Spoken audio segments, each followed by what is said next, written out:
As you can guess, I did not get an epidural. No epidural at all. So it was go time.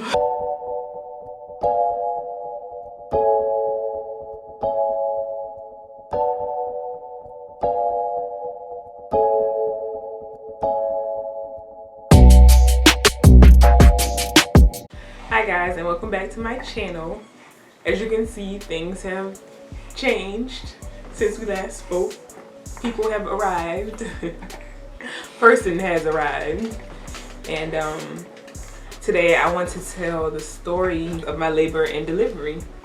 I would say that it was, there we go, she just burped. If y'all hear that, I'm sorry. You want me to tell? You can. I think I could confidently say that my labor and delivery was kind of wild. It wasn't like traumatic or anything, but it definitely was like, it was an experience. Starting with the fact that I was a week and 3 or 4 days past my due date. So I was due July 1st according to my ultrasound, and then according to my last cycle I was due July 4th. I got induced on July 12th and she was here by the 13th. So it was kind of a quick process after I got induced, but I kind of just want to start with the fact that when we went for my 20-week appointment, and I had some notes on my phone, so if you see me looking down, I'm just trying to like follow my mind when I thought about doing this story. We went for our 20-week appointment and we found out her sex.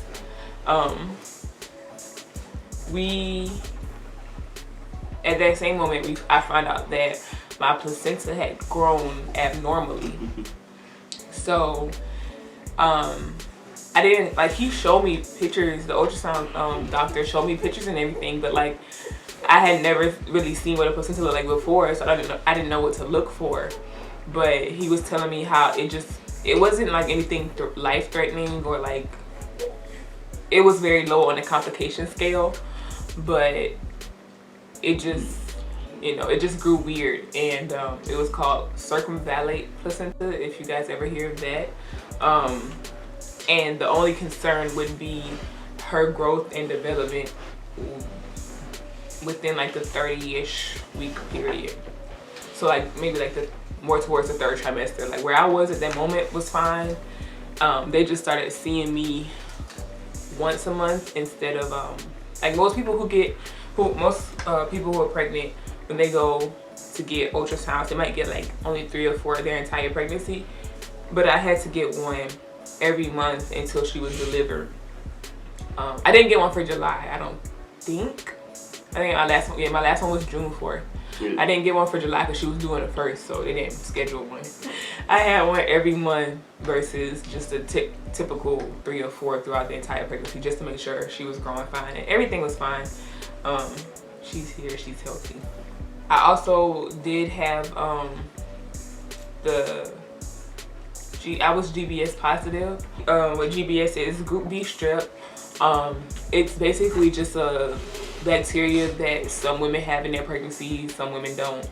And sometimes you can have it in one pregnancy and not have it in another. So I had it with my pregnancy, and basically I just had to get penicillin.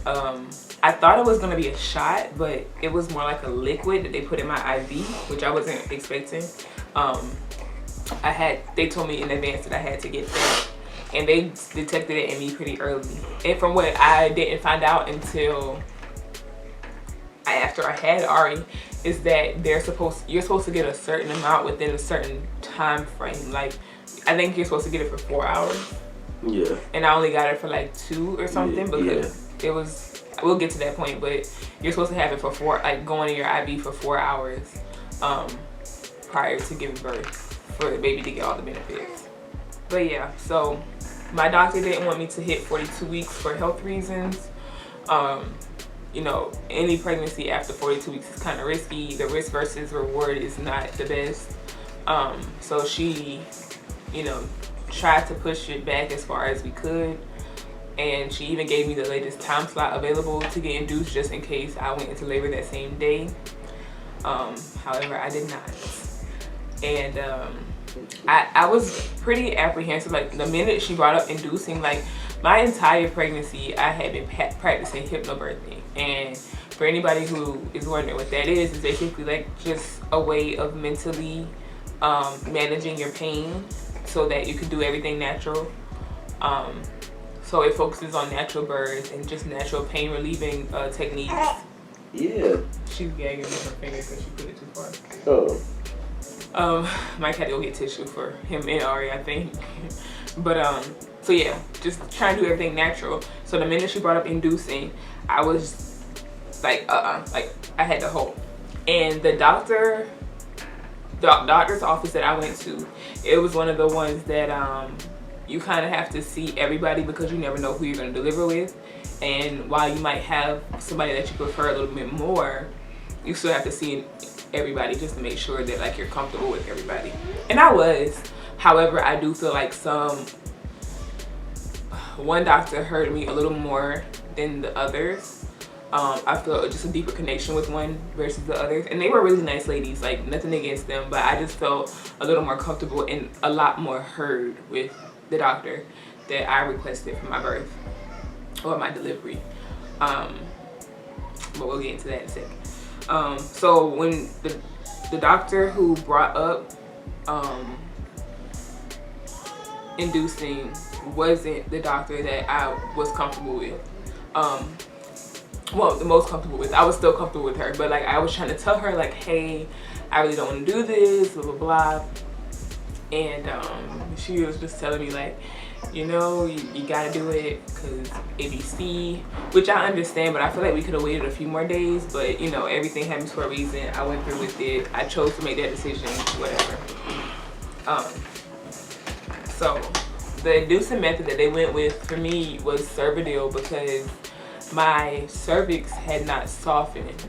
I was 40 weeks and some days pregnant, and by that time most women, their cervix starts to soften by like 38 weeks, but mine was just not, it wasn't progressing.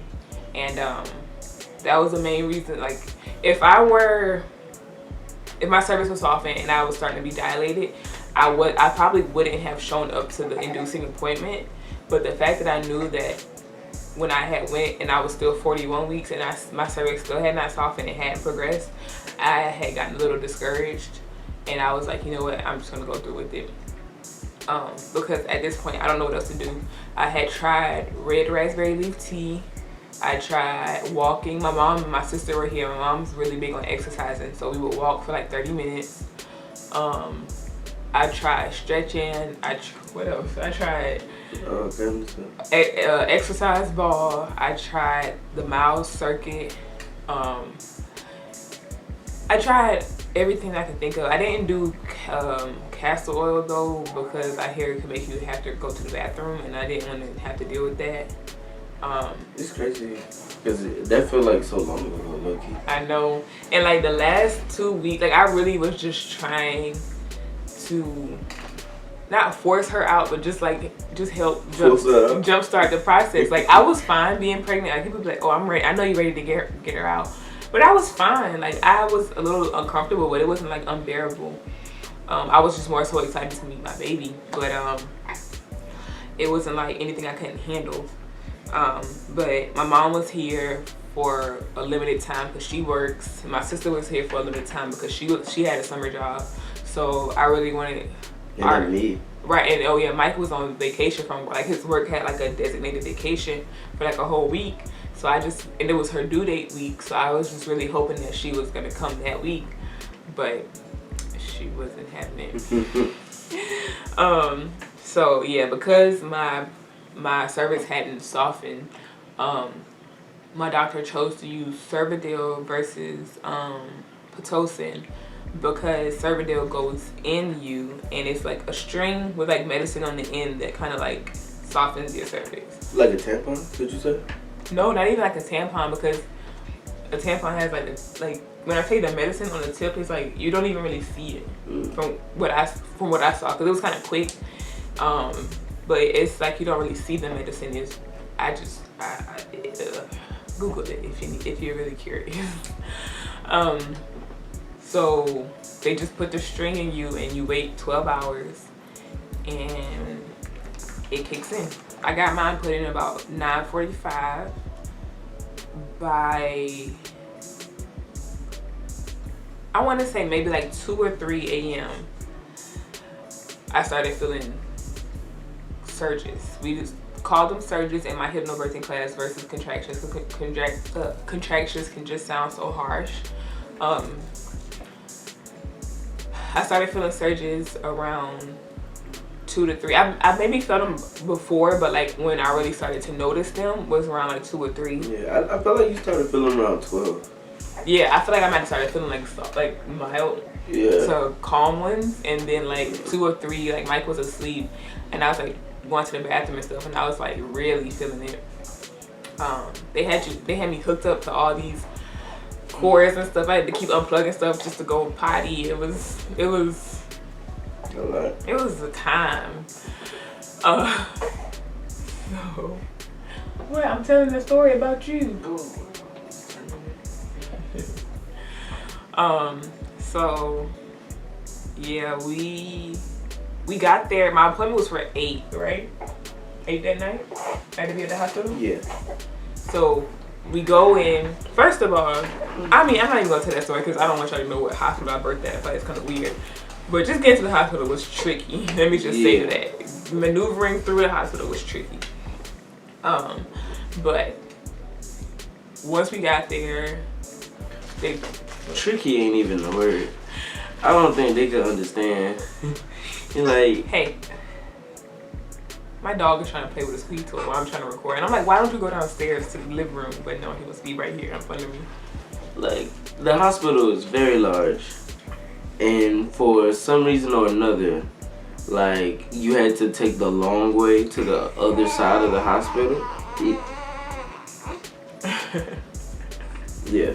But yeah, you had to take the long way to the other side of the hospital because of some reason or another. And it was long. I was a big and pregnant. We had to like, we walked at least like a mile to get, well, not a mile. Hey, it probably was about, from, you talking about like from the car to the thing? Yeah. It probably was like a quarter of a mile. A quarter, not even half.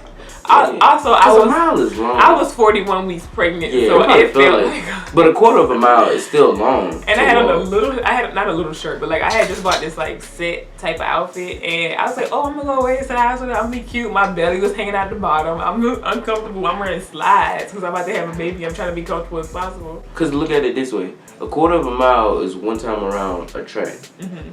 It wasn't mean. So it was about a quarter of a mile, but that's still up. Get to where you need to be, it was still a long walk. And we packed our whole house. Yes. We had my pregnancy pillow. Each of us had a bag, including Ari. I had my birthday ball. My ball was deflated though, right? Yeah. Okay, yeah, it was deflated. But we had that pregnancy pillow. We had blankets. The duffel bag was big. Yeah. Then I had. Did I bring my bag? I bring my backpack. I brought my backpack. Ari's bag. The only thing we left in the trunk was the pregnancy pillow.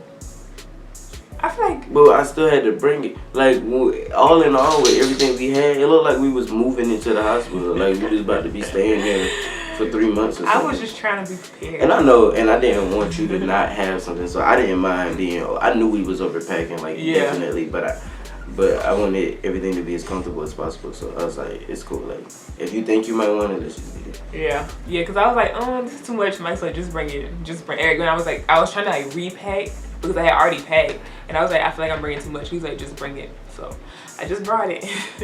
But little did we know, we had to walk through the entire hospital to get to where we needed to be. Hey. And they was like, did you want to, it's kind of a walk, did you want to get a wheelchair? And I'm like, no, I'm fine. But that was after we had to walk, like, we had already walked, like, half the quarter of the mile. Yeah. So at that point, I was really fine, like, so whatever. We get to the hospital room. I had bought my own gown because I just, you know, like reading stuff, like anything that can make you feel a little bit more comfortable, just go with it. They say that the hospital gowns are itchy, you know, if you want something more soft, something more luxurious, just get your own.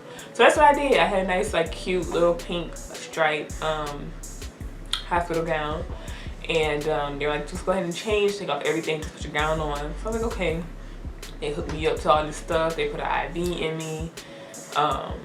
You know, I'm just getting to know the nurse for the moment, because I'm pretty sure, yeah, the nurse that hooked me up was different from the nurse that helped deliver.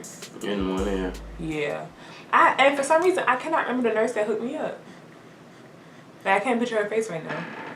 But, and they had like this board, and they just wrote like all their information on the board because they needed to call somebody, which was really helpful. I feel like the nurse that we first met when we came in there got changed out before the night even finished. Yeah, her shift was almost over. Yeah. I think I maybe saw her for like 30 minutes to an hour. Yeah.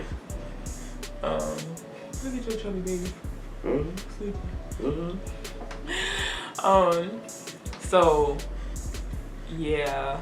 She wrote all her information and, you know, numbers to call in case of this happens, or just press this button in case this happens. So when I first got there, I was very tense. And even Mike said he could just tell I was tense. Like, you know, I was talking to them and, you know, answering the questions, but I just was a little reserved. Because it wasn't what you were saying, it was in your posture, it was in your mannerisms. Like, it was very, like, everything was sharp and severe. Like, you was like kind of like this, like this, like you. It felt like you was like, you know, when you tense up, it felt like you was walking around like that, like, and then you reach for something. It felt like it was like. Yeah, because I was really nervous. Like, I was telling him, I feel like if I had just went into labor, you know, that would have felt a little different than knowing that I'm about to be put into labor. So now I'm just waiting for it to happen. Like, if I'm just like, you know, walking outside and I feel a contraction or a surge, then that's one thing, you know, because I'm laughing and talking to my mom. But then now it's happening. But just going to the hospital, signing these forms.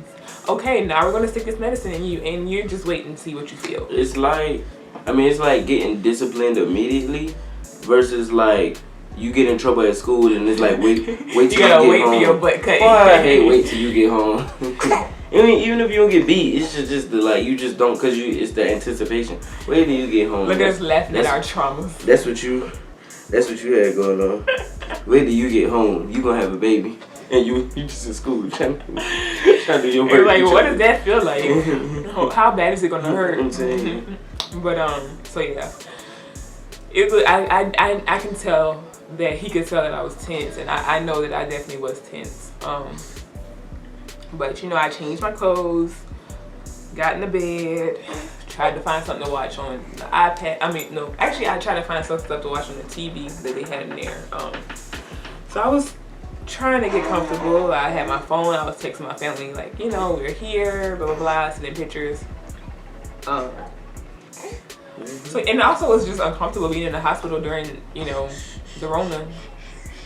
Like you're just like, it's like, is this clean? Is this clean? Did somebody touch this? But I mean, I'm on the maternity floor, well, labor and delivery floor, so it's, you know, all labor and delivery patients, but still, you know, anything could happen. So it took a minute, but by 9:45, they put the server deal in, and they're like, okay, now we just wait. Wait 12 hours. So, you know, Mike and I are talking and, you know, trying to sleep and just trying to get comfortable. Around like 2 or 3, they started kind of getting intense, and I started listening to my Hypnobirthing tracks because I had my headphones. So I just was playing that in my headphones. I was playing a playlist that I made specifically for her, just trying to, you know, get into the mindset. So I'm like, okay, this is happening. We don't know how long this is gonna happen, so just, you know, get into it. Mike was asleep when they really started kicking in, and I was like, you know, I got this, I'm okay. I started like just trying to rock myself and stretch and get on my birthing ball and kind of bounce.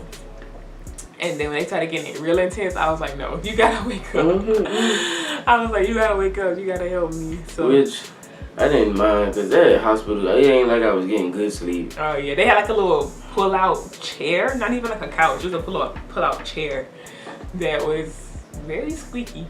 Dang, suck. Hospital sleeps. I mean, everybody says that, but like sleeping. I will say that the labor and the maternity ward bed was more comfortable than the labor delivery bed. Definitely. But it's like, I mean, I'm jumping, but when we was in, like when we shared the bed, it was tight. And then when I slept on the other thing, first of all, and I feel like I've encountered this before, the little couch thing, I know it has to be wiped off, so that's why it's made it that little like vinyl material. It's so slippery. So when you put a sheet on it, it's just like, it slide right off it. So you just like sliding, now your skin on the vinyl. Like, and then it's sticky when you lift up, because you sweat a little bit. This sleep sucks. So,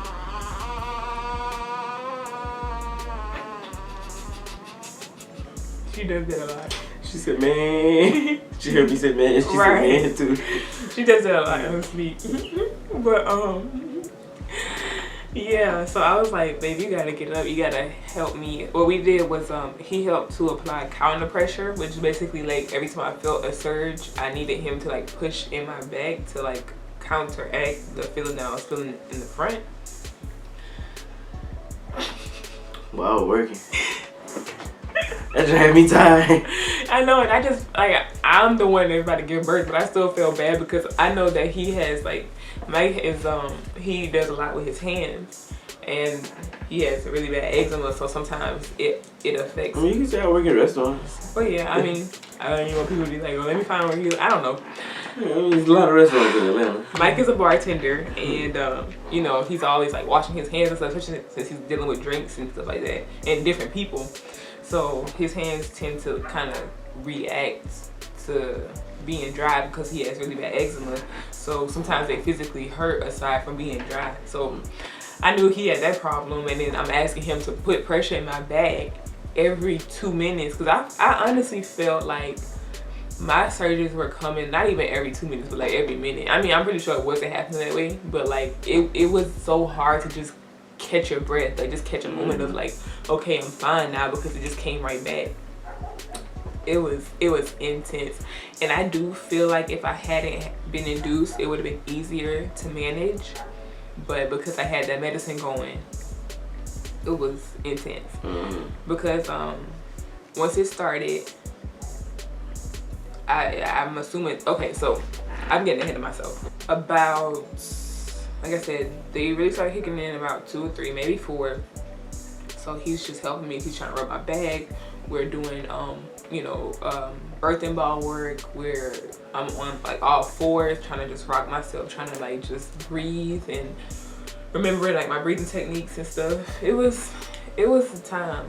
And then by 8, I would say about 8 o'clock, I was like, I need the epidural. I can't do this anymore. I started, my body started shaking. Like, it was shaking as if I were cold, but I don't know how to explain it.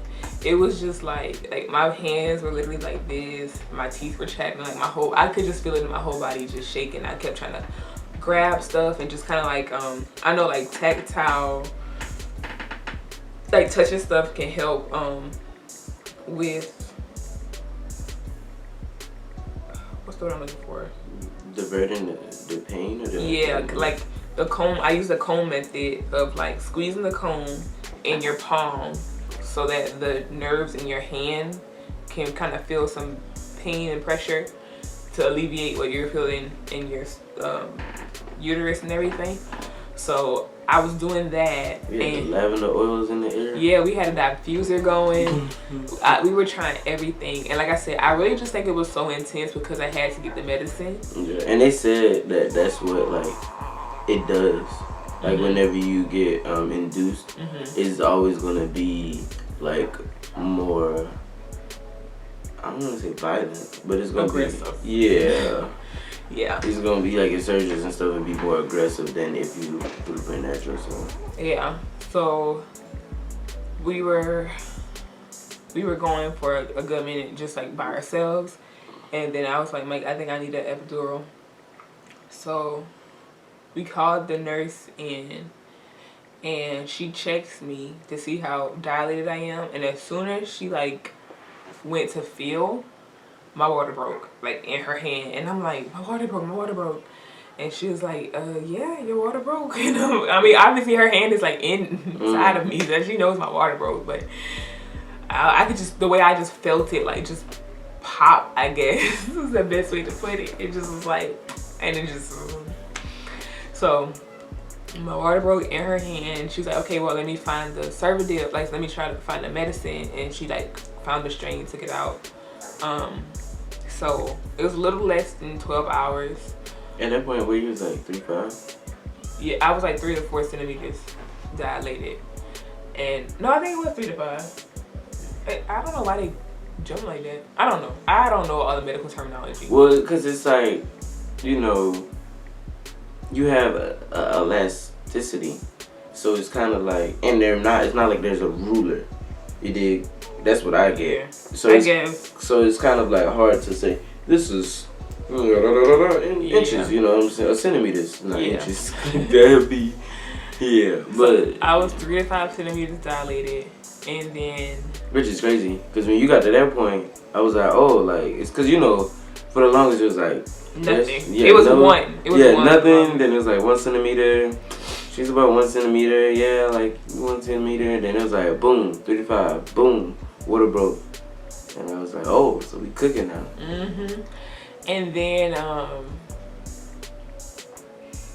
they're like, okay, you know, you can get an epidural, but you have to wait for this and wait for that. So I'm like, okay. So I'm still, you know, going through it, shaking, blah blah. They come in, they turn on all the lights, ask me questions, blah blah. So I'm like, you know, actually, did the medicine thing happen? You didn't say you needed an epidural before the thing. Well, no, I did. Yeah, you did. But it was like, I want to.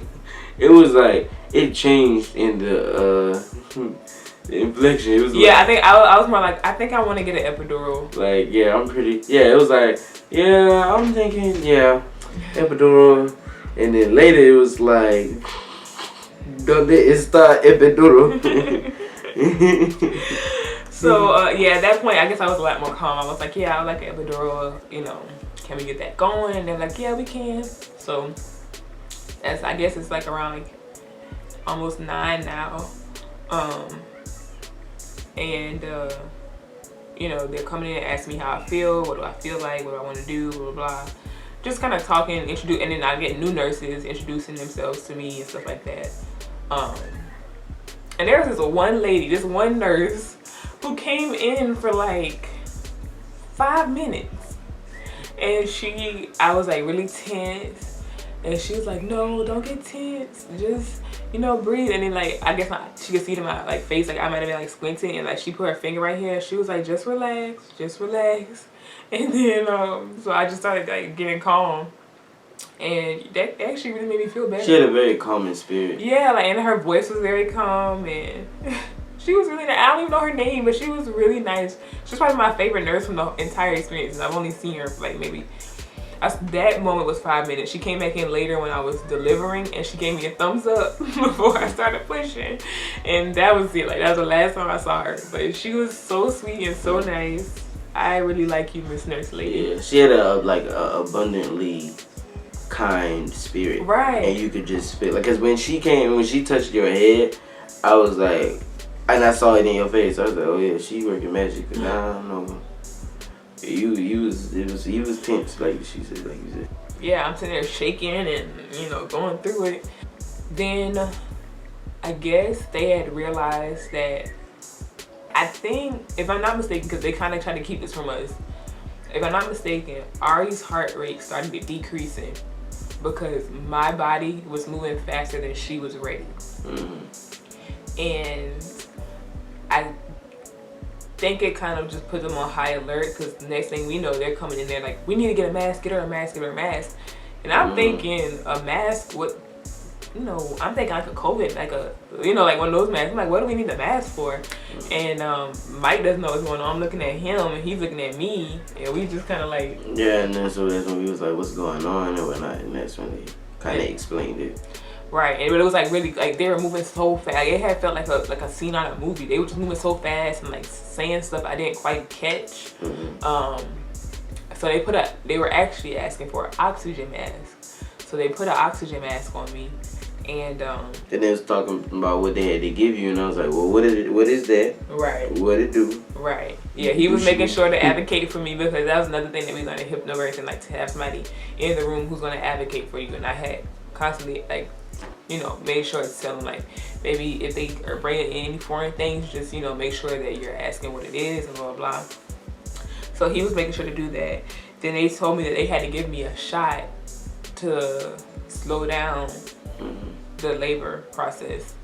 So they gave me a shot in my butt, and it was so quick, but like it was still like, what, like just it was so many hands on me. I was just like, what's going on? So they gave me a shot, and I guess things were fine. And I never felt weird. Like I never felt like I needed the oxygen mask, but I guess it was more like a precaution. Probably. But I didn't feel like lack of breath or anything. Once they put that mask on me, I had kind of gotten a little scared, because I was like, what is this for? Like, because whatever shot they gave you probably did something with your like heart rate. Right, and they said that it might have increased my heart rate. Yeah. And also, like I said, I was already shaking. They said it's going to increase the shakes too. Yeah. So they had to give you a mask. Right. So now at that point we were just I'm still going through my surgeries, and still doctors in and out. And we looking for the epidural. Right, and at that point I'm like, okay, can I still get the epidural? Oh, and then I had to make sure that they gave me the penicillin for the GBS. So I'm sitting there with the oxygen mask on. I remember looking back, like I'm facing this way because Mike is standing over here, and I remember looking back at the nurse, and I'm like, did I get the penicillin I needed? Because I'm GBS positive. Something like that. And then they were like, oh yeah, we'll get that for you. So I hadn't had it yet. Mind you, that's like 9 o'clock. And you're supposed to have it for 4 hours. So, and like I said, the 4-hour thing, I didn't even know until we went to Ari's first doctor's appointment. They were like, they were going through like my chart and seeing all my information and stuff like that. So I got the penicillin in around 9. I was supposed to have it for 4 hours. So one thing I noticed with she's a doctor, right? Mm-hmm. Doctor. One thing, yeah, because she was the OBGYN.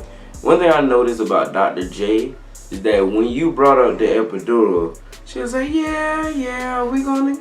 But the way she was talking, I don't think she had much intention. Also, she knew my birth plan. Like she reviewed my birth plan with me, so she knew that I did not want to go medicated.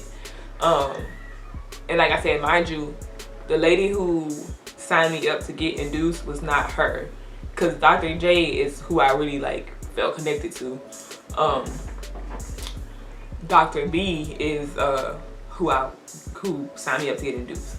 But yeah, Dr. J already knew my plan. She knew I had wanted to go unmedicated. So I don't know if it was the fact that I wanted to go unmedicated and she wanted me to keep with my plan, or if she just knew that we didn't have time. I think it was both. I can tell it was like, I want what's best for you, but the way she was like, yeah, we gonna get it, and I didn't even believe it was. I was like, why she sound like she's trying to convince herself or us? So like, it's just like, I'm pretty good at reading people. Mm-hmm. But then I'm like, in the back of my head, it was like a little bell rung, and I was like, Tay not gonna have time. Mm-hmm. And I knew it. I said, something told me like you wasn't gonna have time for the epidural, and like she didn't think you, like she thought you. One, I feel like she thought you were strong enough to do it without. Mm-hmm. Two, I feel like she saw that the birth was progressing fast and that it probably wasn't gonna happen. Mm-hmm. So yeah, that was that one thing that I would say you probably missed, but also that was kind of probably more of a my experience thing. Yeah. And then two, like being outside watching it happen, like hours. Granted, it's hours in between some of these things, but in terms of like life, watching it unfold, it was literally like not dilated, 1 centimeter dilated. It was 1 centimeter, and that lasted probably like, it was like a movie. Like, you know how to like, what is it? The first part, that's not the rising action. That's like exposition. It's like exposition. I speak English. Anyway, but it's like you getting the plot, you getting the details. That was the introduction. Yeah, but that was like the not dilated to the 1 inch mark. Then it went real quick in the rising action, and I can't even remember how many. I think when I hit like 7, when they came in, I was like 7 centimeters. Mike just started moving stuff.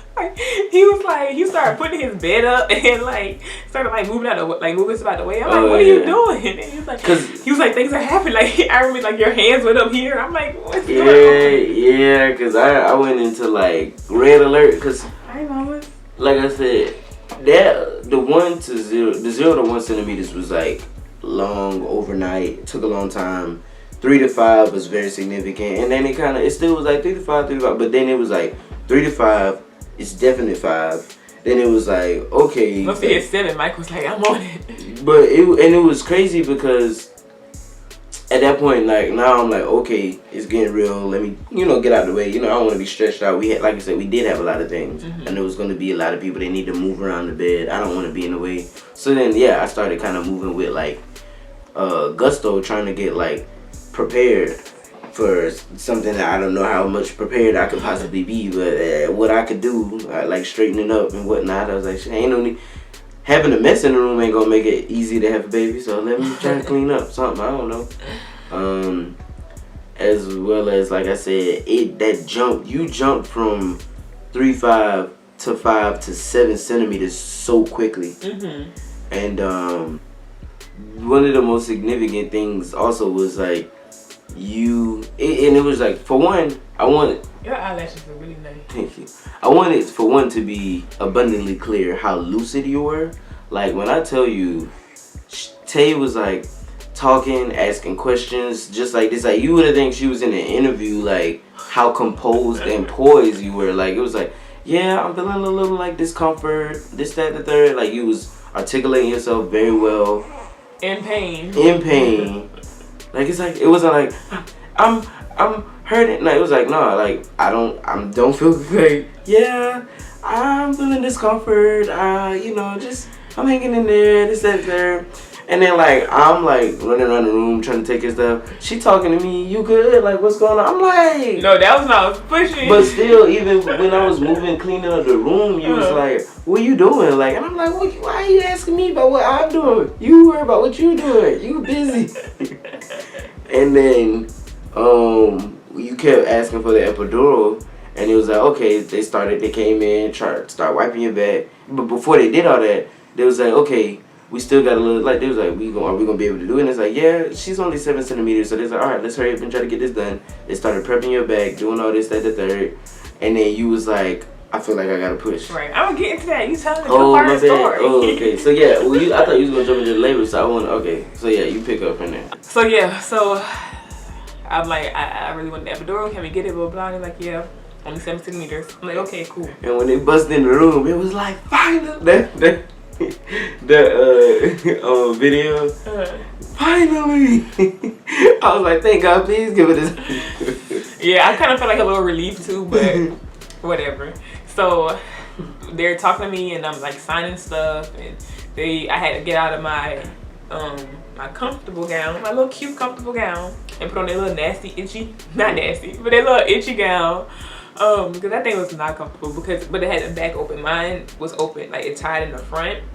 Because I was gonna backless number. Yeah, because I was gonna, of course, push her out. But they needed my back for the epidural, so I had to change it into that. I changed, and they're talking to me and blah blah. It's a man and a woman. So they tell me to turn to the side of my bed, for Mike to sit in the chair and kind of like hold my feet down and just kind of be like my support while I get the shot in my back. So the guy wipes my back and like he's looking for like wherever is the sweet spot for the shot. And like when he touched it, I don't know what kind of pressure that was, but like I felt intense pain. Like I remember just letting out like a moan, like because it hurt so bad. It was. Do you remember that? Like, I really felt like it was like a demon coming out of me or something, because it was just like Yeah, whenever you moan, I know it's like level 10 discomfort. Why am I getting uncomfortable right now? Like my body Your is body really is hurting. remembering. It's bad PTSD. I guess it is PTSD. Jeez.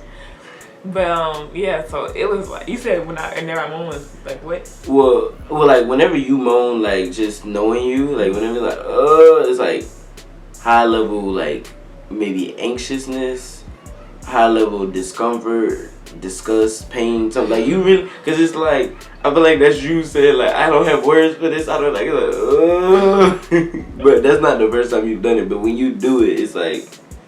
It's bad. I know. I know things are not going well, but in that like when you brought a memory up that I forgot about. When he told me I had to like hold you really still, that scared like, that scared me. I'm like, what if I don't hold her still enough? What if she jerk?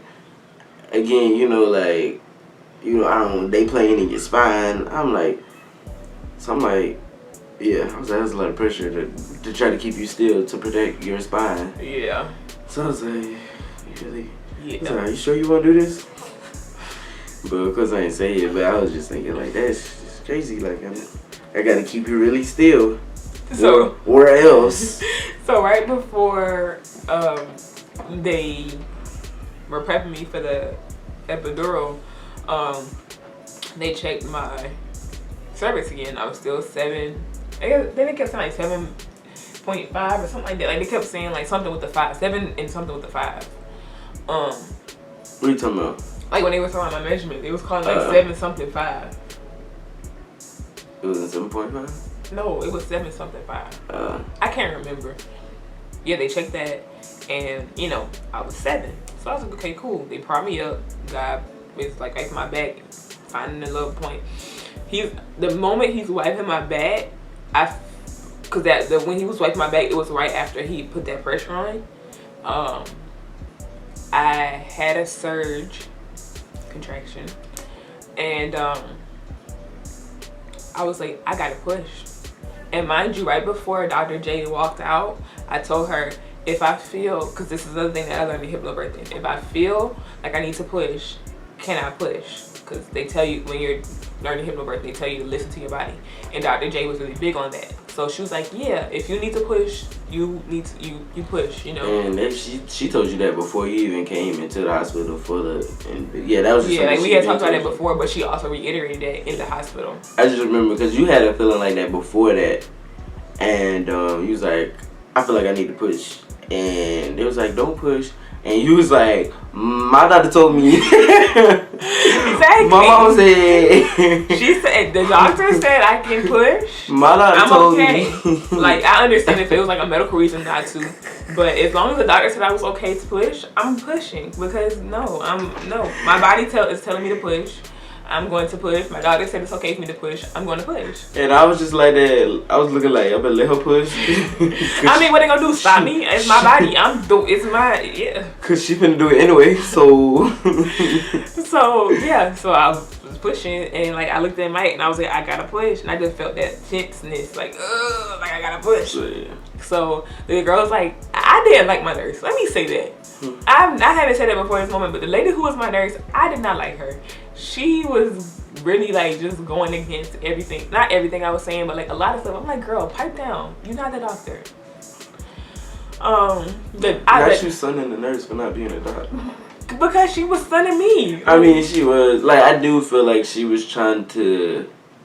Like, she didn't seem like she was suggesting things. Right, and she was telling me what to do. She was telling you what to do. Right. The doctor, and even the because I had a student in there with me because I didn't mind. And I also met the student beforehand in my appointments. So I was already comfortable with her.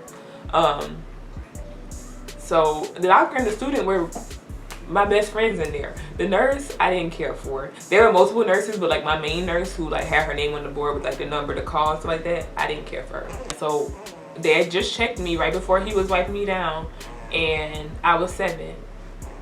Within those maybe 5 minutes, I was 10.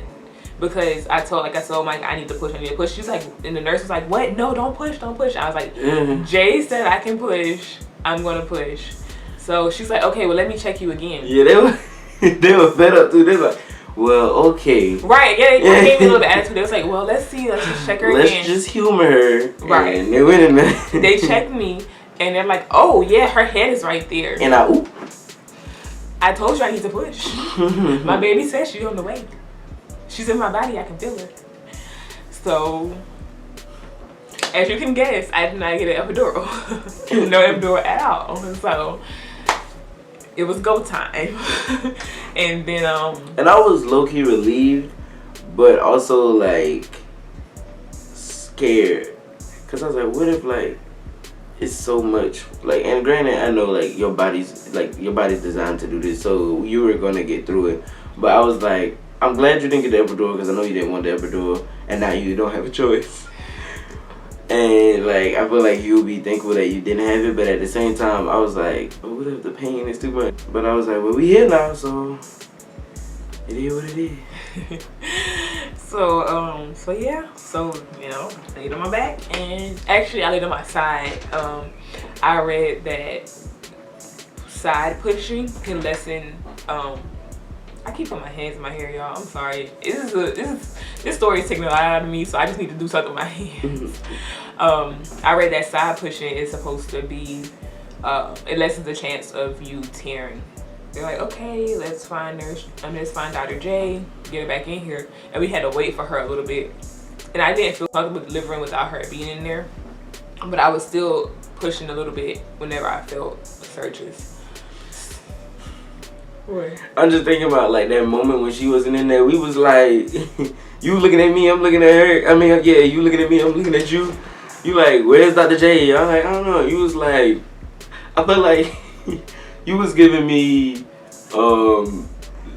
daddy-daughter dance, and my dad don't never come. Like, your dad don't never come. Like, you was like, she said she was gonna be here. How you the doctor? You know, and granted, it didn't take her that long. Like, I mean, it felt. I know that it felt a lot longer than it actually was. And I knew, like, my mom works in the hospital, so I know it's like, it's not like she's her only patient, right? You know, so right. you know. And I knew all of that, but in the moment when you're in the moment, she was like, she said she was gonna be here. Did I say that? No, but I don't think I said that. You didn't say it, like, but you was like, where is she? Like, it was like, that was the subtext of it. It was like, where is she? I want her here.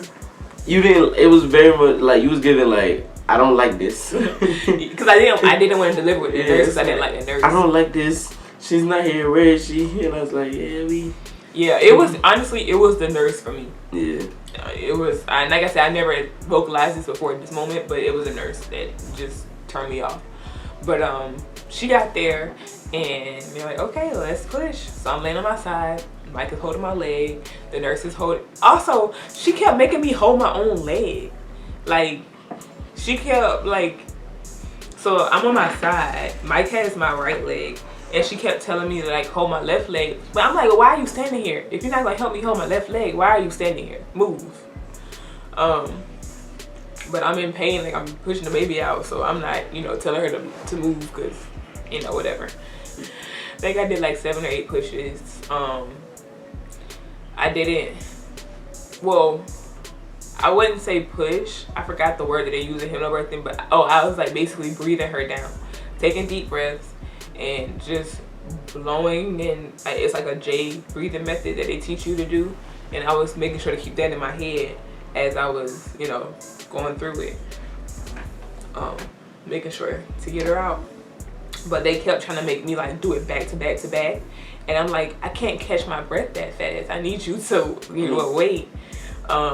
So I think just us getting on the same page is what made it, you know, a little longer. But yeah, I pushed 7 or 8 times, and then she was here. I feel like it might have been something important about you having to go continuously though, because I don't know, because, and I mean, it's not like I had time to ask that in the moment, but Dr. J was very adamant about trying to get. So I think maybe, I don't know if it was like to keep the stress from being on her head, you know, like, or whatever, or what was going on. But it was like, you kept saying like, I need to catch my breath, and it was like, okay, you know, catch your breath right quick, but just come back right and push. And I was like, I think it was more so like, so I wouldn't lose the.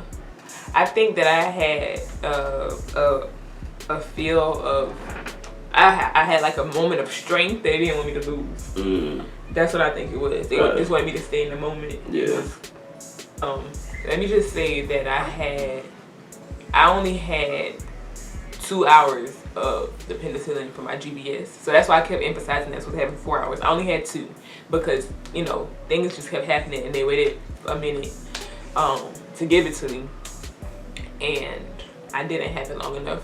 Thankfully, we went, I'm kind of fast forwarding in here, but when we went to her doctor's appointment, she was fine. You know, it didn't have any negative effects on her. But I did only have it for 2 hours versus the complete 4 that I was supposed to have. So yeah, she was here. Overall, my labor was about 6 or 7 hours. It's fair to say 6. Yeah, and they were like, Mike was like, is that like normal? And she was like, no, it was pretty quick. I'm about to say, I like to think I got pretty good intuition, and like I can read rooms pretty well. And I was like, I mean, I haven't been in many labor rooms, but I think that was fast. Like that felt fast. Like, yeah, everybody was running like, the whole time, and she was like, yeah, nah, that was fast. So you know, I push her out. They put her on my chest. I'm like, oh, my baby's here. Oh my goodness. Like I just like audibly was just like in shock. Like I was like, oh, Ari, you're here. Like I remember saying that. And just being like in surprise, like in shock that I just had a baby. Like I know I went through this whole hours long process, but still the fact that I see her and she's in my arms, it's just like, whoa. I'm holding her straight out the womb. She's on my chest, like we're doing skin to skin. Then they, of course, they take her and they do all the cleaning and stuff. And a little minute later, Mike cuts the cord. And what was that like? Cutting the cord? I don't know. I just didn't want to do it wrong. He ain't scare me or nothing. He ain't weird me out or nothing. I mean, your birth didn't like. It was no part where I was like. And you know I don't like blood and stuff like that. It just makes me. It's something about like bodily harm that I'm not good. Like I always knew I would never go in the medical field. Like when I see somebody like break their leg, like my leg hurts, or like when I see like blood or like I access like gory, like really gory films. It just feels misplaced for me. Like I'm like, why is it blood everywhere, y'all? Like you know what I mean? I don't know if that makes sense. But that's me. So I didn't think I would be disgusted, but I thought I might have some uneasiness just watching my wife go through so much like emotions and enduring the amount of stress she had to endure and whatnot. But there was no point where I was like, I need to step away, or that's a lot of blood or fluids or anything. Yeah, I didn't. Yeah, I have asked him was he okay because. Even when I was pushing, I was asking was he okay because I didn't want him to be like feeling sick or anything because I know he wasn't a fan of like blood and stuff. Yeah, I think one of the nurses was like, "Oh, watch him. He look tired or something. Dad, like he can't." And I was like, "Nah." I don't know if I was thinking of what was on my mind, but I was like, she totally misread my face. Like I'm chilling, like I'm holding the leg. I ain't doing nothing. Like she doing all the work. I'm good. So. Even though I was doing my red raspberry leaf tea, we were doing perineal massages, and I birthed on my side, I still tore. Not to get too much into detail, but I had a 2nd-degree tear. If you're very curious, you can Google it. And that was interesting. And then, of course, you have the afterbirth. During that, you're pushing out the placenta, and mind you, when I first started the video, I said I had a circumvallate placenta, and it grew weird. It grew abnormally. So mine was kind of taking its slow time to come out. I would feel surges, I would feel the urge to push, but it just wasn't really moving. They were giving me stitches, and we were still actively waiting for the placenta to come out. So at this point, it's really just a waiting game, you know. You was getting stitched up and pushing. That's crazy. That sounds kind of right, but yeah. But they were trying to give me like a shot to numb down there while they were stitching me and stuff like that. It was, but I think, I don't know. They definitely were doing that. I don't know why, but they definitely were doing that. But we just kept, it was like more of a waiting game. I was holding Ari, Mike was holding Ari. We were just kind of bonding, but I still had, I couldn't mentally be there because I just wanted to make sure I got that out and like was just done with the whole delivery process. I just wanted to be 100% done with delivery. I wanted them to stop touching me down there. Like, I hated that too. Cause I hated what they had to push your stomach. Yeah, so I hated that. Hurt. Well, I'll get to that in a minute. But yeah, so my placenta finally came out, and they showed it to me, and it was like, I think she said that one side is usually bigger than the other, but for mine they were equal. They were equal size, like equally large. So that was, I guess that was part of the circumvallate thing. Like it just grew a little more weird than what it usually is supposed to grow. So we opted to take it home because, you know, it's my placenta. And I was going to get it encapsulated. I still can, but I was mainly going to get it encapsulated for postpartum depression reasons, and I guess you can still get postpartum depression a few months after delivering. So I probably can still get, I think I can, it's in the freezer. It's in my deep freezer. You can keep it frozen for up to 6 months and still get all the benefits if you choose to encapsulate it between then. I may still do that, I don't know, but I haven't felt any postpartum depression, I don't think. I've been feeling I honestly feel like I've been some of the happiest I've been in a long time after having my baby, but that's a different topic.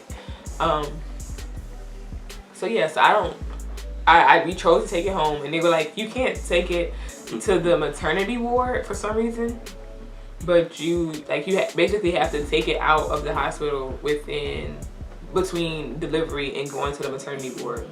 So luckily we had a cooler with us because we brought snacks.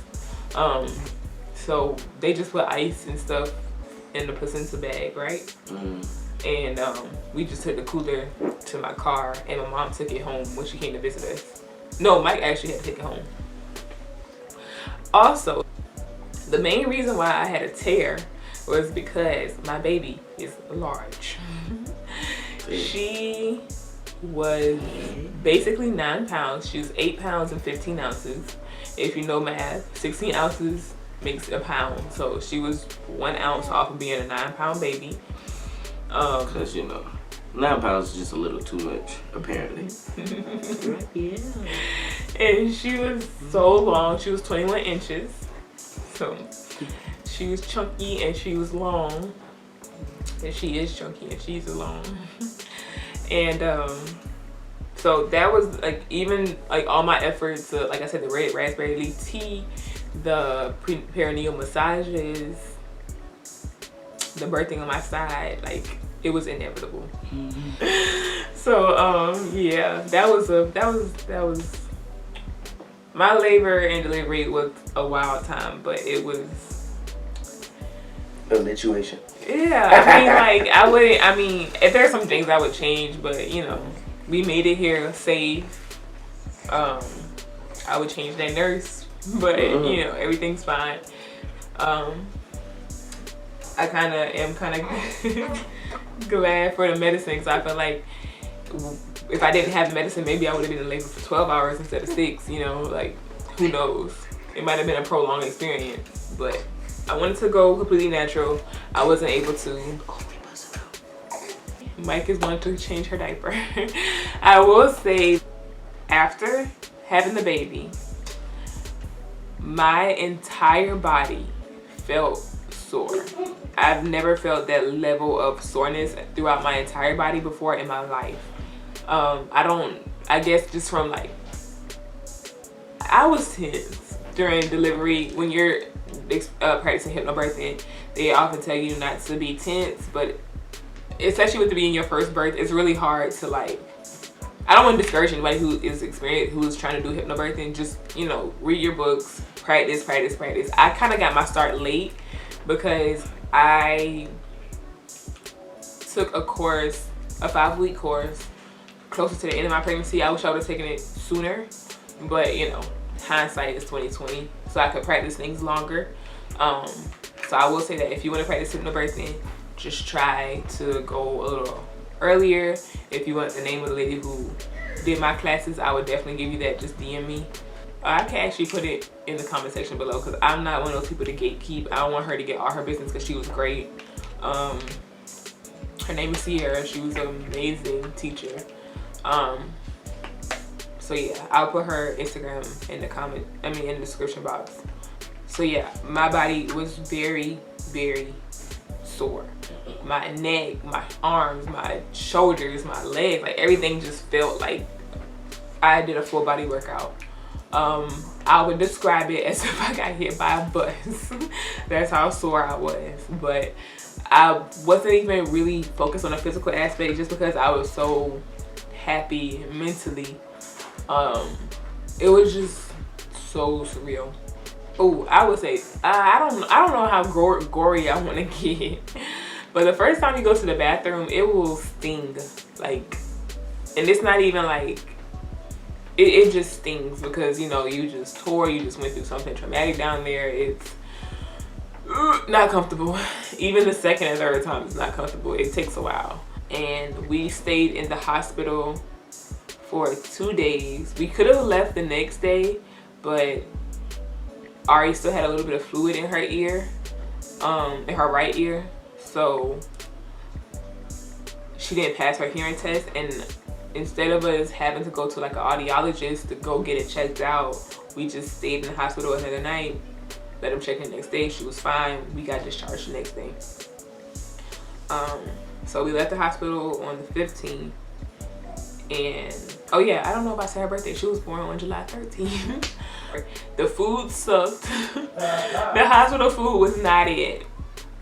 It was not it. Like, I think I had one meal where I was like, okay, this is tolerable, but it was not it. Like, and I was also very focused on not having a bowel movement before I left because I just wasn't mentally ready to push anything again. So I was like scared of eating. Oh, before we go, that stomach pushing, you do not have to do that. Everybody has told me, I've heard it plenty of times, if you don't want them to do that, don't let them do it. I let them do it because, like I said, it was my first time and they said it was best, but after experiencing it, I probably wouldn't do that for my next baby. I didn't know you didn't have to do it. Who said that? You know, like, I follow like a lot of holistic mamas and people who like are anti-hospital. I also probably wouldn't do a hospital birth for my next time. You know, if you want to know, well, I mean, not if you want to know why, but like, just everything just felt kind of rushed. It wasn't a bad experience, but maybe like a birthing center, maybe like a good middleman, because my hospital was a natural birthing hospital, but I feel like my birth plan kind of got lost in there a little bit, but whatever. But yeah, you don't have to do the stomach pushing because that's very uncomfortable. They basically are trying to push like all the afterbirth out. I don't know about the alternatives. Like I said, I just follow like a lot of holistic mamas, and I haven't done my research because I wasn't planning on not doing it, so I didn't look up any alternatives. But just look up all your options if you're expecting. And a lot of this stuff I didn't learn about until towards the end of my pregnancy, so I didn't really have the energy to look into it. I just kind of went with a lot of the hospital suggestions. Just weigh all your options and do your research. And just advocate for yourself. Do what feels right to you. I hope I didn't like forget anything, but if you guys have any questions, just leave it in the comment section below and I will answer them. Nothing's off limits. I kind of just kept it, I didn't want to get into too many like gross details. I kind of just try to keep it, you know, calm for the viewing pleasure. But if you have any questions about anything, just let me know. You can hit me up on Instagram. My Instagram is always in the bio, in the description box below. You can leave it in the comments, whatever. Whose drone is this? Alright. Say hi to the people. Alright. Say hi to the people. Laugh. Get a little Lipstick on it. Get a little wave. Hello world. But yeah, so I guess that's the end of this video. I feel like I can go on and on about like little details, but like I said, if you guys want to know anything, just hit me up. I hope I wasn't too rambly. This video has been recorded for a long time, but we also recorded a bunch of nonsense, so I don't really know how long it is. But yeah, thank you guys so much for watching. I guess this is me saying see y'all in my next one.